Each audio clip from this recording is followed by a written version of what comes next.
Hola amigos, bienvenidos de nuevo a este proyecto de Vive tu vida con interioridad. Hoy vamos a continuar descubriendo la parte esencial espiritual del cristianismo, que no queda muy fácil, no es muy fácil. ¿Por qué? Porque el cristianismo es una religión estatal. El cristianismo se funda en una estructura de Estado. Es un Estado. Nace dentro del Estado romano. Si lo tomamos desde el punto de vista del judaísmo, porque sabemos, eso sí es más claro, si uno toma el Nuevo Testamento, sus raíces están en el Antiguo Testamento. El judaísmo es una religión política, es una religión estatal, es de un pueblo, del pueblo de Israel.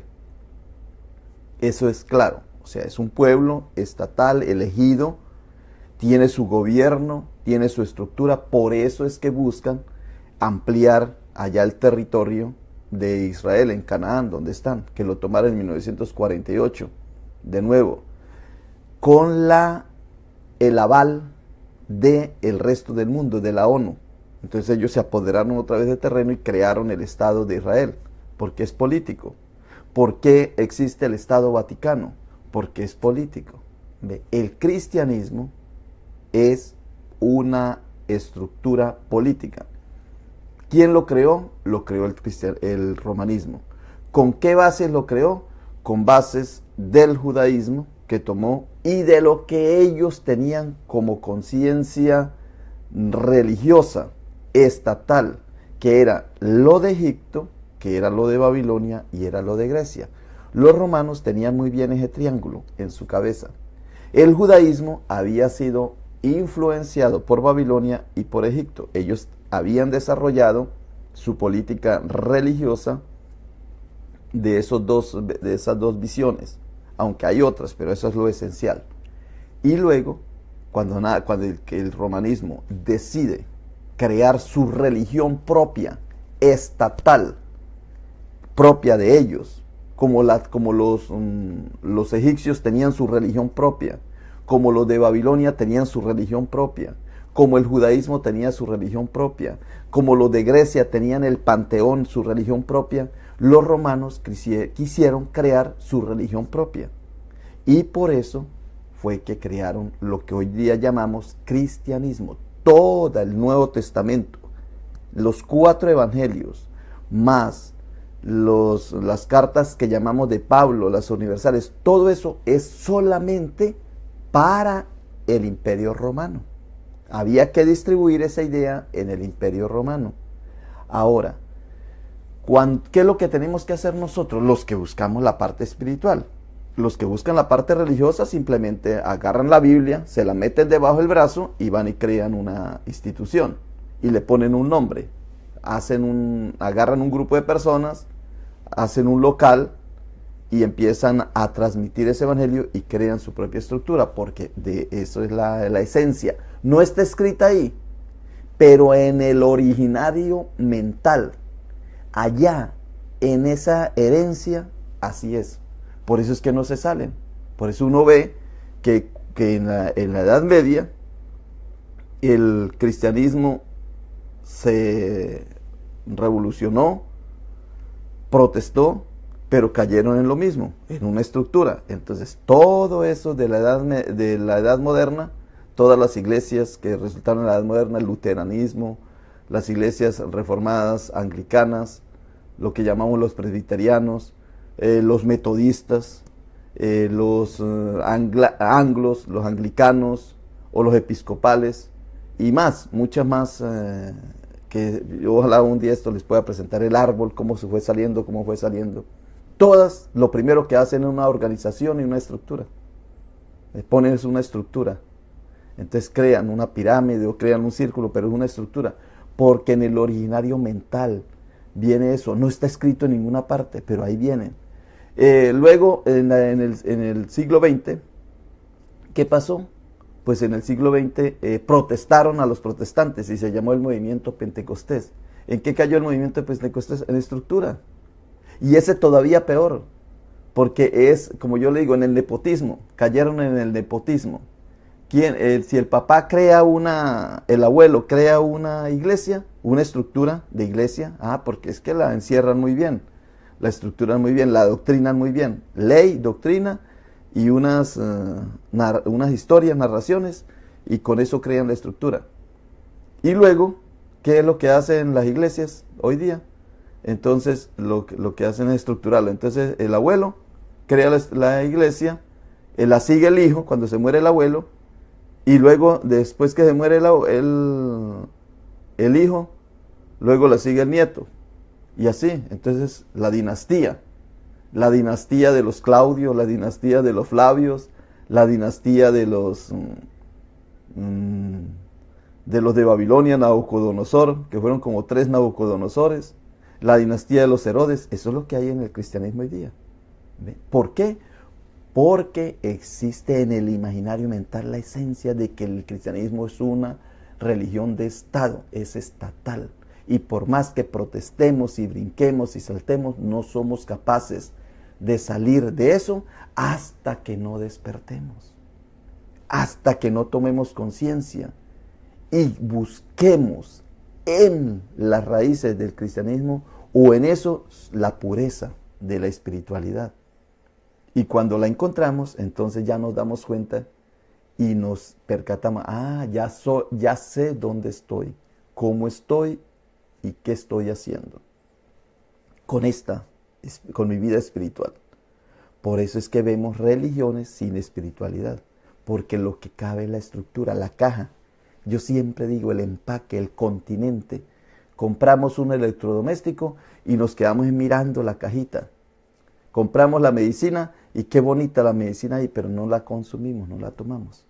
Bueno, esa es la fuente de lo que le estoy diciendo. Ahora tengo que explicarlo. Porque tú dices, sí, bla, bla, bla, bla, pero díganoslo en esencia, díganoslo con hechos. Compruebe eso.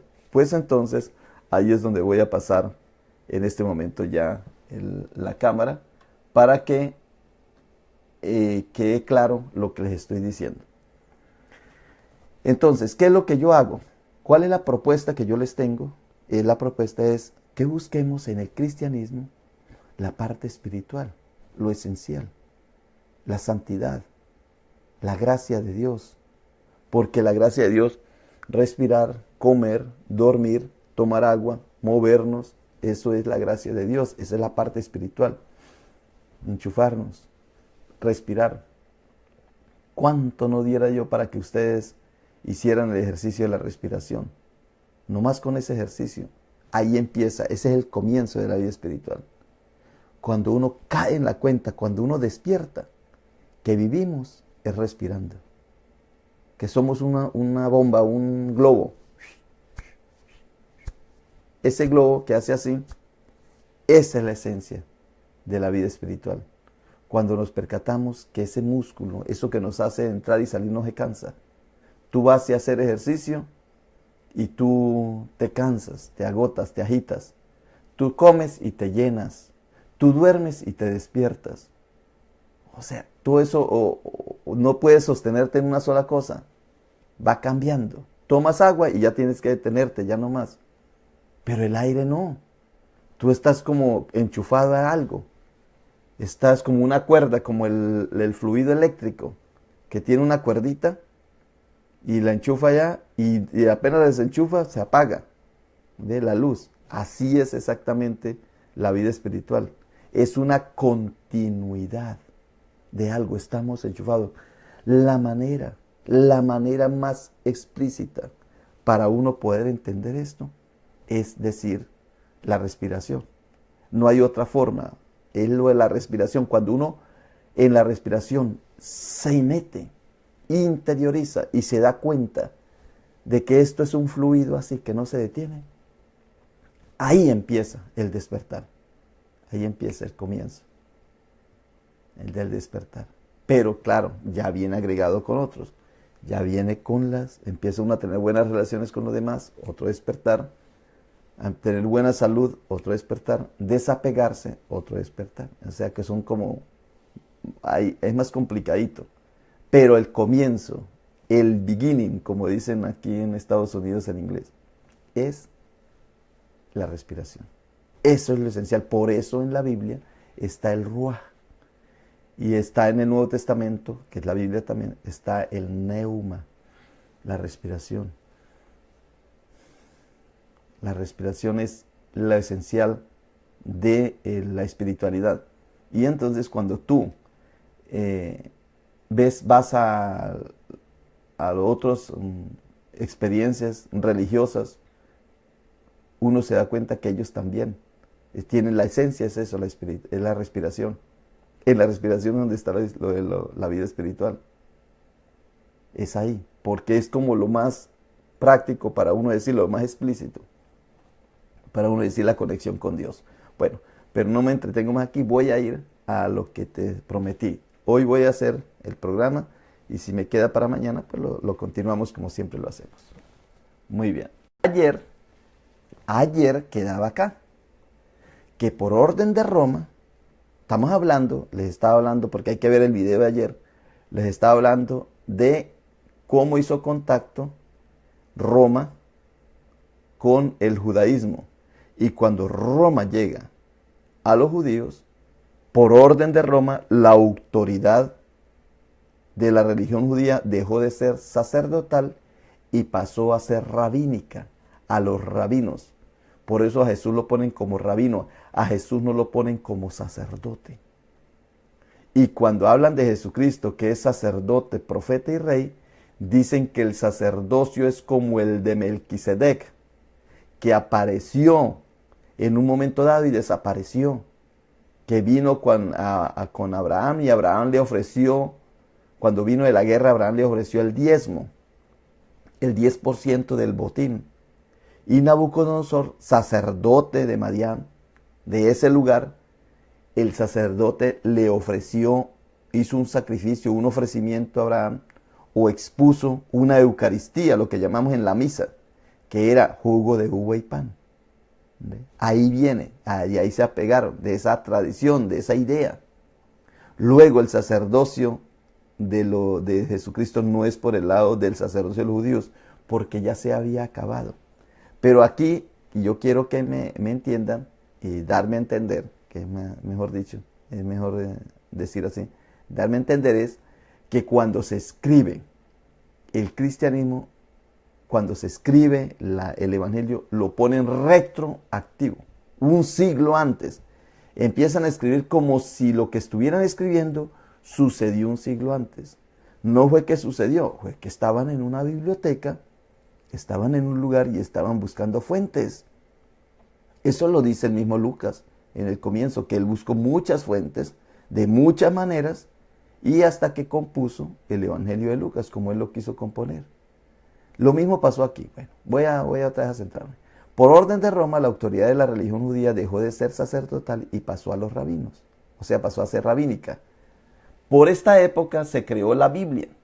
¿Por qué? ¿Por qué se creó la Biblia? Porque los rabinos tenían que predicar, enseñar, tenía que tener un material. Es como cuando le dicen, a ver, señor ministro de Educación, pero si no tenemos con qué enseñarle a leer a los niños. Entonces el ministro de Educación de un estado, como en Estados Unidos, que la educación es estatal, o en Colombia, que es nacional, entonces el secretario de Educación, ministro de Educación, crea una cartilla para enseñarle a leer a los niños. Así fue que se formó la Biblia del Antiguo Testamento.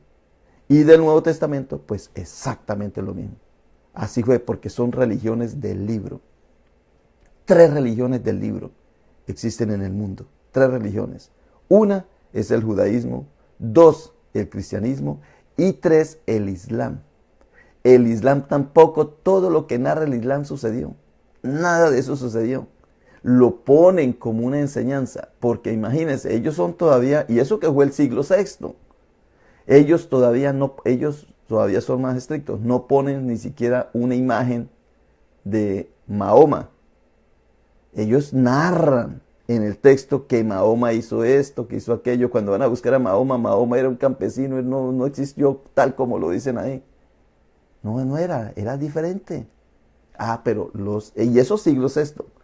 los islam crean. Lo mismo en el cristianismo, eso fue el siglo pasado prácticamente, hace 2 siglos, 1800, a finales en 1900, perdón, 1800, en 1900 se vivió eso, ya estamos en el 2000. Pero en 1800 así le pasó al cristianismo aquí en Estados Unidos. Un cristiano, Joseph Smith, hizo exactamente lo mismo. Creó un libro que se llama el Libro del Mormón, y él dijo que era que lo había encontrado en oro, y él lo único que hizo fue transcribirlo. Y al transcribirlo, entonces creó lo que es el Libro del Mormón, y creó lo que llamamos la iglesia mormona. Es eso, o sea, todavía estamos viendo la evidencia y no nos cae el 20. Así fue como se creó. Bueno, voy a pasar otra vez al antiguo. Lo que pasa es que me vengo y vuelvo y me regreso. Entonces, en el antiguo, fue Roma, por orden de Roma, que se creó el manual para que los judíos transmitieran a las generaciones las enseñanzas. El judío, en la Biblia judía, o lo que llamamos el Antiguo Testamento, también se le llama el Talmud, ahí están. Nosotros le decimos la Torá, ellos le dicen la Tanaj. Ahí se enseñan las leyes judías, tradiciones, costumbres, hay narraciones y dichos, hay parábolas, historias y leyendas. Así se formó el Antiguo Testamento. El Antiguo Testamento se formó en el papel, en el escrito. La religión judía se formó escrituralmente, se formó en la escritura. Por eso para nosotros es Sagradas Escrituras. El Antiguo Testamento es Sagrada Escritura. El Nuevo Testamento, Sagrada Escritura. Es la única, nosotros tenemos Sagrada Escritura. Los islámicos también tienen su Sagrada Escritura. Las otras religiones, el budismo, el hinduismo, las otras religiones paganas de todas esas índoles, no tienen libro. No tienen libro. Ninguna otra religión del mundo tiene libro. Solamente estas 3 religiones. Las otras lo hacen por tradición oral. Van transmitiendo la enseñanza de un maestro al otro, de un aprendiz al otro, de un chamán al otro, de los mudras al otro, y así se van transmitiendo. Bueno, voy a continuar. Entonces aquí vamos cómo fue que se creó el Antiguo Testamento. Cuando se escribe el Antiguo Testamento ya no hay sacerdotes, hay rabinos, pero ellos ponen ahí como si hubiesen sacerdotes. Ponen a Jesús con el sumo sacerdote Caifás, cuando en el momento en que escriben el Nuevo Testamento no existe Caifás, pero ellos lo ponen retroactivo. Entonces ponen a ese personaje Jesús hablando con Caifás, porque eso está en la historia de ellos. Muy bien. El judaísmo, aquí es clave esto, el judaísmo esperaba la llegada de un ungido, a quien llamaban Mesías. Ese Mesías era en un principio, fue para restaurar el reino de Judea o de Israel, que en su Biblia se decía que había existido. O sea, había existido ese deseo, esa lucha, esa restauración. El Mesías ya había existido, entonces ellos lo ponen que ese fue su Salvador. Si ustedes leen el Antiguo Testamento, prácticamente el Mesías ya había llegado, porque dice que comió, que vivió, que restauró. O sea, prácticamente el sufriente, él dice que el siervo sufriente, lo ponen en pasado. Entonces por eso yo escribo aquí que el judaísmo esperaba la llegada de un ungido a quien llamaban Mesías. Ese Mesías en un principio fue para restaurar el reino de Judea y Israel, que en su Biblia se decía que había existido. El mesianismo inició en la época en que Persia invade a Babilonia y por lo tanto invade a Canaán. Ahorita lo explico con una figurita. Para el cristianismo, El mesianismo es una promesa a la humanidad entera. Es un regalo para alcanzar la redención para todos los hombres, los seres humanos. En cambio, para los judíos, el mesianismo es quien viene a salvar solo a los descendientes de Abraham, Isaac y Jacob, es decir, a los descendientes de las 12 tribus de Israel. Eso estaba en el Antiguo Testamento. Pero en el Nuevo Testamento, como ya lo crea Roma, el Imperio Romano, entonces ya se amplía. Muy bien. ¿Qué época se estaba viviendo? Pues se estaba viviendo esta época. Era la época en que cuando se crea el Nuevo Testamento o que se crea el judaísmo, quien está influyendo prácticamente en toda el área, aquí vemos, es Mesopotamia, que después pasa al núcleo aquí. Este es el núcleo de Babilonia, aquí, el núcleo de Babilonia. El imperio babilónico se amplía un poco más y luego se anexa, el imperio babilónico anexa los territorios. Vean, y aquí está Jerusalén. Entonces, cuando decimos, pongan atención, cuando decimos que Babilonia llegó y se tomó a algunos judíos y se los llevó a Babilonia, la deportación a Babilonia no fue tal deportación que vino, los agarró a todos y se los llevó. No, eso está en el libro, en la historia. Pero en la realidad de verdad, simplemente era que ellos invadieron todo esto. Y era normal que la gente caminara de aquí a acá y de aquí a allí. ¿Sí? Era normal. Era normal. Aquí están claramente. Luego los persas, en el año 539, llegan a tumbar a Babilonia. Y entonces, en la historia de los judíos se dice que cuando llegaron los persas, entonces dejaron venir al pueblo acá. No fue que dejaron venir, es que simplemente hay una reestructuración del imperio.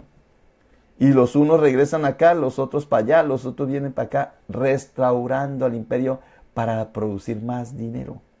Pero aquí los vemos, aquí los vemos. Entonces, voy a otra vez a insistir en esto. En Babilonia, pues estaba el imperio de Babilonia, aquí es el núcleo. Luego viene el imperio babilónico con Hammurabi, 1728, que lo amplía. Esa es toda una historia maravillosa, la historia de Hammurabi. Luego vienen las ciudades conquistadas por Hammurabi. Conquista Mari, conquista todos estos territorios, todo de aquí del Éufrates. Aquí está el Éufrates y el Tigris. Y luego vienen las anexiones territoriales de Asurbanipal, ya 669 a.C. Luego llega ese Asurbanipal, hace las conquistas. Conquista aquí, conquista por este lado y llega a Egipto. Mire, Babilonia está en el medio, normal. Claro, si aquí ven a un herrero y aquí en Babilonia necesitan un herrero, pues lo llevan para allá. Es muy parecido como hoy día en Estados Unidos. En Estados Unidos, aquí en Estados Unidos, llega gente de todas partes del mundo. Y después que están en Estados Unidos, empiezan a quejarse. Ay, no, mejor los frijoles de mi tierra, mejor el plátano de mi tierra, mejor el arroz de mi tierra. Entonces eso es lo que dice en el Salmo. Cuando estábamos aquí en el Éufrates, nos sentábamos a llorar, colgábamos nuestra cita y ¿quién va a cantar? ¿Por qué? Porque estaban lejos de su tierra. Los habían llevado porque necesitaban el carpintero, necesitaban el que era aquí. Porque todo el territorio era de Estados Unidos. No había trabajo aquí, iban a trabajar acá. No había trabajo aquí, iban a trabajar allá. Se podían mover en todo el territorio porque era el mismo. No podían pasar por estos territorios que ven en amarillo, pero es el mismo territorio. ¿Sí? Es el mismo porque el invasor llega, invade y a todos les da la nacionalidad prácticamente. El que no quiera, pues no lo hace. Muy bien. Aquí tenemos el imperio asirio el imperio babilónico y las rutas principales. Luego después empezamos a ver cómo el mismo territorio de Egipto, el mismo territorio de Jerusalén y el mismo territorio de Babilonia, entonces ya empieza aquí vemos a Caldea, recuerden los caldeos, Babilonia, Nabucodonosor era un caldeo que salió de acá, luego llega el imperio asiria, los asirios viven juntamente con los babilonios, y después es que viene Persia de acá, de aquí. Persia llega del oriente. Otro día vamos a ver la historia de los persas.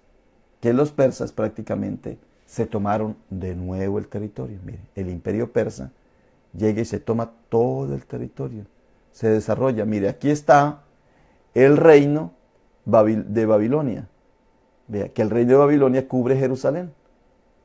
¿Quién dice que se fueron para allá y que regresaron? Era normal. Era normal. Yo soy de Colombia y tuve que venirme para acá. Y a mí en este momento me da nostalgia no estar en Colombia. Y sin embargo estoy aquí. ¿Ve? ¿Pero por qué estoy aquí? Porque aquí me va mejor. ¿Ve? Porque me va mejor. Porque aquí puedo desarrollarme. Era lo mismo. Donde hay trabajo uno va. Por eso es que vienen a Estados Unidos los hispanos. Y por eso antes vinieron los italianos. Antes vinieron los de Inglaterra y así los alemanes. Y así son olas que vienen al imperio. Era el imperio de Persia, pero antes era el imperio de Babilonia. ¿Sí? No nos podemos perder. Y el de Babilonia y Persia. Entonces, luego ahora el de Babilonia y Asiria, luego ahora el de Persia. ¿Sí? ¿Y qué hizo Persia? Pues se tomó todo el territorio, mire, hasta la India llegó el territorio de los persas. Egipto. ¿Qué es lo que yo les quiero aquí explicar a ustedes? Es que en el Antiguo Testamento, cuando uno lee el Antiguo Testamento y todas esas hazañas heroicas del pueblo de Israel no existieron. No hubo tales hazañas en realidad de verdad. Las hazañas eran normales de todos, porque conquistar todos estos territorios era a sangre y fuego. Era terrible. Llegaban, destruían y acaparaban, y el que se sublevaba lo mataban. Pues iban sometiendo a sangre y fuego. Pero así como sometieron a estos, a los de arriba, a los de aquí abajo, entonces ¿por qué Egipto no creó un libro de las hazañas cuando se los llevaron para Babilonia? Porque es del imperio persa. Se los tuvieron que llevar para allá, donde estaba la metrópolis persa, que era aquí. No, ellos no cuentan esa historia, porque ellos están afirmados en que ellos son de ahí. Así se los lleven para acá, vienen de aquí. No, ellos no crearon otro libro. Los de aquí, de Asia Menor, Turquía, Grecia, no crearon otra historia. Los de aquí, los de Irak, Irán. Porque Irak es aquí, mira, Irán, todo esto. Pakistán, Afganistán, que aquí queda límites con la India. Ellos no crearon el libro. Les sucedió a los judíos. Fueron ellos los que lo crearon, su historia. Y se escogieron como el pueblo elegido. Muy bien. Aquí vemos ya cuando ya termina Persia. Entonces, me salté uno aquí. Este es el mismo imperio ya cuando termina Persia aquí. Entonces siguen los griegos. De aquí salen a conquistar los mismos territorios. Y Judea en el medio. Entonces, ¿por qué no dice Judea cuando nos llevaron a Grecia? Si de todas maneras el imperio los llevaba para allí, los llevaba para acá.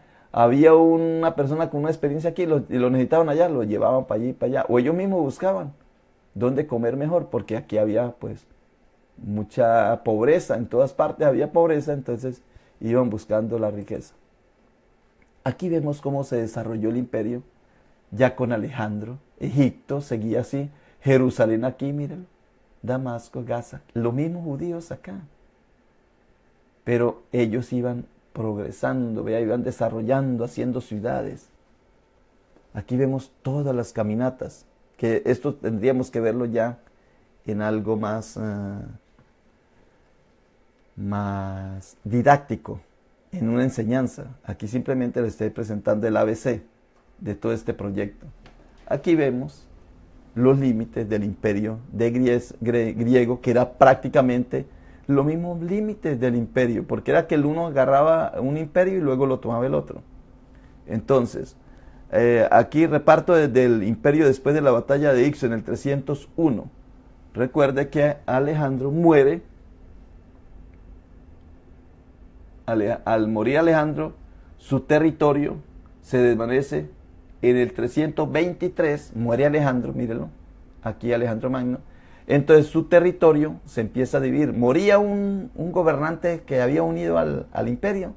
Inmediatamente se empezaba a dividir con sus hijos o con los que lo seguían. Nepotismo. Y entonces creaban otra iglesia, como hoy día. Se dividen la iglesia y crean otra.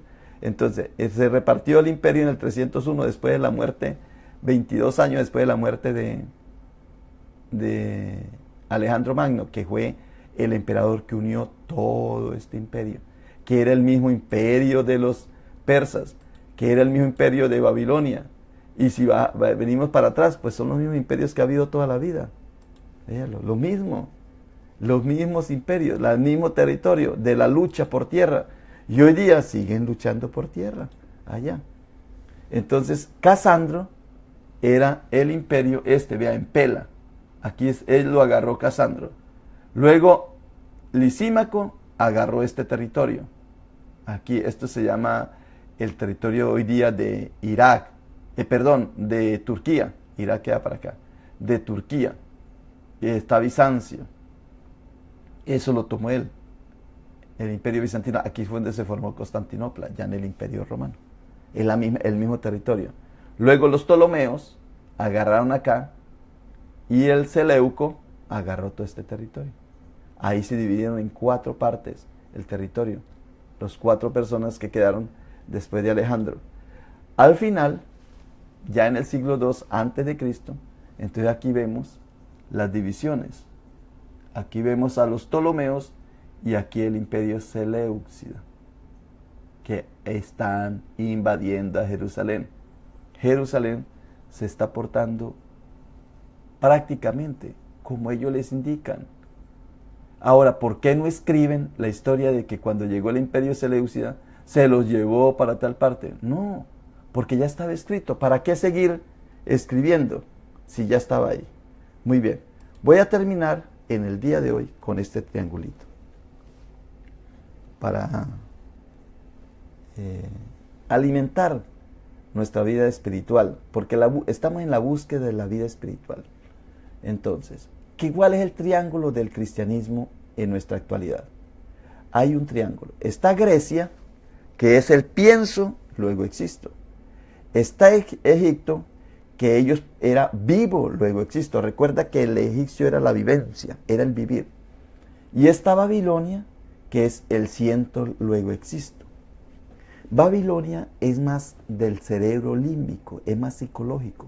Si uno se mete en las lecturas de Babilonia y en las lecturas que tiene el judaísmo tomado de Babilonia, es más psicológico. En cambio, en las lecturas tomadas de Egipto es más vital. Y en las lecturas tomadas de Grecia es más racional. Entonces, el judaísmo vivió embebido entre las ideas de Babilonia y las ideas de Egipto. ¿Por qué vivió ahí sometido en esas ideas? Porque estaba en la mitad. Mire, aquí está Babilonia. Egipto, Babilonia. Aquí está Jerusalén.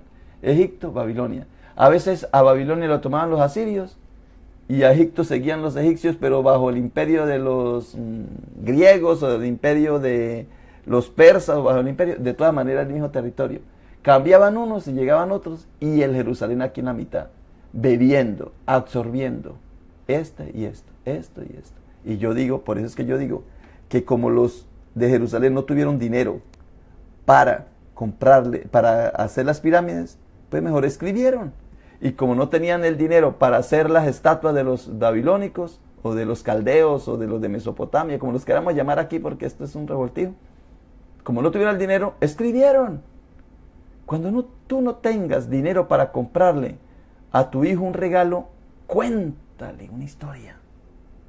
Y al contarle esa historia, el niño va a vivir como si tuviese el juguete en la mano. Eso pasó con el judaísmo, eso pasó con el cristianismo, eso pasó con el islam y eso pasó con los mormones, los que tienen el libro. ¿Por qué no ha pasado con los pentecostales? Porque los pentecostales copian, agarran su libro y lo meten debajo del brazo y salen predicando. No hay problema. Muy bien, entonces el triángulo es este. El judaísmo bebió de acá, bebió de acá. Cuando ya uno entra al judaísmo, encuentra tres grupos: los fariseos, los saduceos y los esenios. Los fariseos son religiosos estatales, quieren mantener el statu quo. Los saduceos quieren mantener el negocio, el business, comercio. Y los esenios, pues ellos quieren lo espiritual, la espiritualidad. Por eso cuando gente espiritual lee el Nuevo Testamento, entonces dice que Jesús vino de los esenios. Cuando gente como los pentecostales de hoy día que hablan de la prosperidad, dicen que Jesús vino de los saduceos. Y cuando hay gente que habla de la ley, de que tenemos que cumplir la doctrina cristiana, entonces vienen de los fariseos. Ponen a Jesús como fariseo, otros ponen a Jesús como saduceo y otros lo ponen como los esenios. Al final vamos a descubrir cuál es la esencia. Entonces, ¿qué hizo el Imperio Romano? Roma cristiana estatal, así yo llamo a Roma. Roma es un país, un imperio cristiano estatal. Es un estado, es cristiano y es Roma. Y Roma ya dijo, aquí lo que hay es que creer. Creo, luego existo. Por eso, toda la Edad Media, que fue romana, la Edad Media, era el creo, luego existo. Luego vino la edad de la época moderna, del Renacimiento, del pensamiento griego. Era pienso, luego existo. Aquí nació el protestantismo. Aquí nacieron los protestantes, que ya hoy día ya no saben, la gente ya no sabe qué es el protestantismo. Fue la protesta que en el siglo XVI, en 1490 y pico, siglo XV, ya a finales del siglo XV para empezar el siglo XVI, Martín Lutero y compañía, que yo digo que fueron todos los emperadores de esa época, los que hicieron la guerra, la reforma. Tenían que reformar la iglesia para reformar el Estado. Vea, si no tenía influencia lo que ya habían constituido. Porque Roma es cristiana estatal desde el principio. Lo que pasa fue para formarse Roma, así como tal, pues claro, hubo luchas, hubo que implementar. Tenía que haber lobby, tenía que haber gente por todos los lugares ir enseñando eso con la cartillita en la mano, con los evangelios y con las cartas de Pablo, lo que quedó. Pero por eso es que salieron más ahora. ¿Por qué salieron más libros? Pues porque cada uno quería enseñar. Bueno, si hay aquí una Roma cristiana estatal, yo pienso que mis hijos aprenden mejor con esta cartilla. No, que esta es la estatal. No, que con esta, y así. Esa fue la lucha, pero eso la voy a decir en estos días. Solamente lo que quiero decir fue que Roma dijo, hay que tomar, pienso luego existo, vivo luego existo, y siento luego existo, junto con que da una fuente primorosa, fabulosa para crear algo nuevo. Porque los judíos esperaban al Mesías y por eso se estaban haciendo matar, y Roma esperaba al que traía la paz y por eso se estaba haciendo matar, por eso estaba matando. Luego víctimas y victimarios se unen para desarrollar uno. Entonces les decía que la iglesia cristiana hasta la Edad Media fue creo, luego existo. La iglesia la discusión que hubo con los imperios en el siglo XVI fue pienso, luego existo. Y por eso nació el protestantismo. El protestantismo, los luteranos, los anglicanos, que fue despuesito, pero lo meto ahí como para quedar que más o menos tenían la misma idea. Los luteranos, los presbiterianos que tenemos hoy día, los episcopales, toda esa gente nace de una idea del renacimiento, del pienso, luego existo. Por eso la forma de ellos presentar el evangelio es muy distinto. Pero luego en el siglo XX llegaron los pentecostales, que son más babilónicos, siento, luego existo. Y como el Antiguo Testamento está más tomado de Babilonia, recuerden que yo te dije, te presenté ahorita este mapa, en el cual cuando Babilonia existió, Siria, luego vinieron los persas y todo eso, y crearon su imperio. Entonces crearon las historias de Roma. Entonces los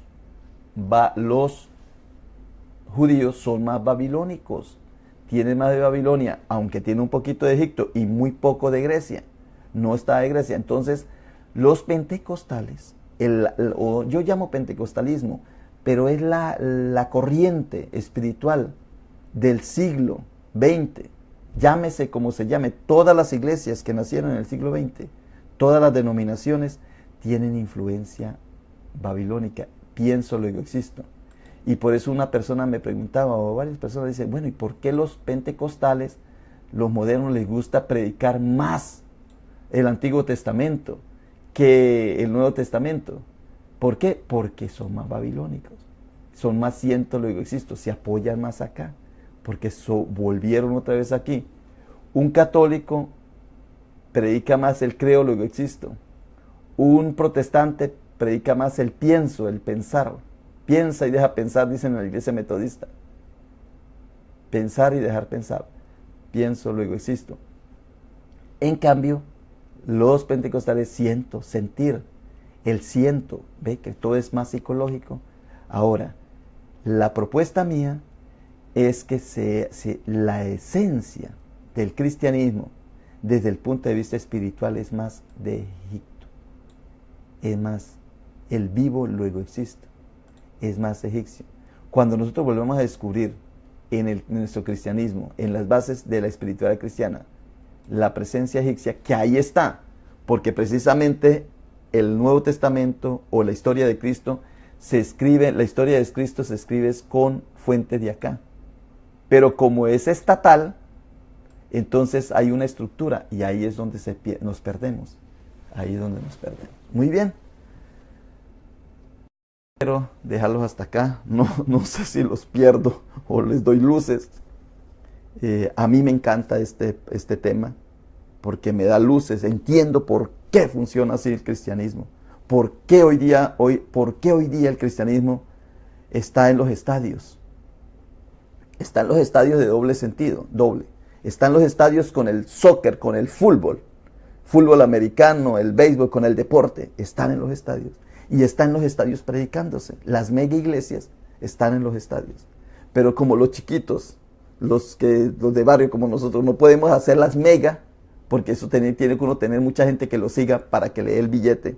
Y con ese billete es que uno puede construir esa estructura, ese andamiaje. Porque mire una iglesia, que hay iglesias, movimientos del siglo XX que nacieron, todavía están, que tienen aviones, tienen barcos, tienen bancos, tienen de todo, lo estructuran muy bien. Y ahí en pueblos los chiquitos empiezan a hacer lo mismo. Entonces empiezan a crear negocios así para estructurarse más fuerte. Entonces es porque la gente se aglomera, Entonces el chiquito, el que está peleando en un chinchorrito allá en un garaje, como dicen en Colombia, en una iglesita de garaje, él imita a los grandes con la idea de tener también su imperiecito, su imperio, su estructurita. Esa es la idea, su estructurita, porque en el imaginario mental, como en las aves, hay un imaginario mental, como en los elefantes, hay un imaginario mental que queda generacionalmente. Entonces ellos también tienen esa estructura. Yo voy a llevarlos al despertar, al que pienses y mires qué es lo que tú necesitas para el crecimiento espiritual, porque en el fondo la espiritualidad es para vivir. Muy bien, pues por hoy dejo aquí este proyecto. Mañana vamos a continuar esta semana, todo hasta llegar a lo esencial. Estamos purificando. Yo siempre digo que es como un billete de $100, encontrarlo en el lodo, en el basurero, y empieza uno a limpiarlo hasta que quede el billete de 100. No ha perdido el valor porque vale los $100. O encontrar un anillo de oro, encontrar el anillo. El Señor de los Anillos. Ahí está, todas esas historias están ahí. Los hobbits, es lo mismo, es la esencia espiritual lo que se está buscando en el cristianismo. Entonces, buscar un anillo de oro enlodado, sucio, y ahí uno cree que eso es, entonces empieza a quitarle, hasta que queda la pureza. Es la purificación. Eso ha habido durante toda la vida. Pues aquí llegaron los puritanos, buscando purificar. El problema es que, como no hemos perdido el imaginario mental, el imaginario generacional, entonces nos atrae y empezamos muy espirituales, gloria a Dios, aleluya, Cristo vive. Empezamos ya a poner una pared empezando el piso, empezamos a tener ya una estructura y luego quedamos en la estructura y se nos olvida la esencia. Es la historia, repetición de la repetida. Muy bien, pues por hoy te digo bye bye, pasa este proyecto, es bonito esto que te estoy enseñando, no lo vas a encontrar en otra parte. Encuentras los mapas y encuentras la historia, pero la visión no la encuentras. No la encuentras porque tiene que uno ser muy sincero de corazón. Tiene que ser uno muy libre. Tiene que haber uno despertado. Los que entiendan este proyecto es porque han despertado, porque son libres. Conoceréis la verdad y la verdad os hará libres. Porque están en una búsqueda de lo verdadero. Solamente son los que lo entienden. Los otros, los que están dormidos, esto no les va ni les viene. Ni lo entienden. ¿Y de qué está hablando? No. Porque somos espectadores. Nos gusta ir al espectáculo. Pan y circo. Ya pan y circo y ahí están entretenidos. Eso ya hace 2000 años lo escribió los romanos y dijeron, hay que darle a este pueblo pan y circo para entretenerlos. Pero no que piensen, que se desarrollen mentalmente, que despierten, que vivan. No. Eso no se enseña en ninguna parte. En programas como estos, sí. Muy bien. Pues por hoy te digo bye bye. Mañana, Dios mediante, nos vemos en otro proyecto para continuar en lo mismo hasta que lleguemos a la purificación, a la esencia. Ahí voy en esta lucha. Muy bien, bye bye.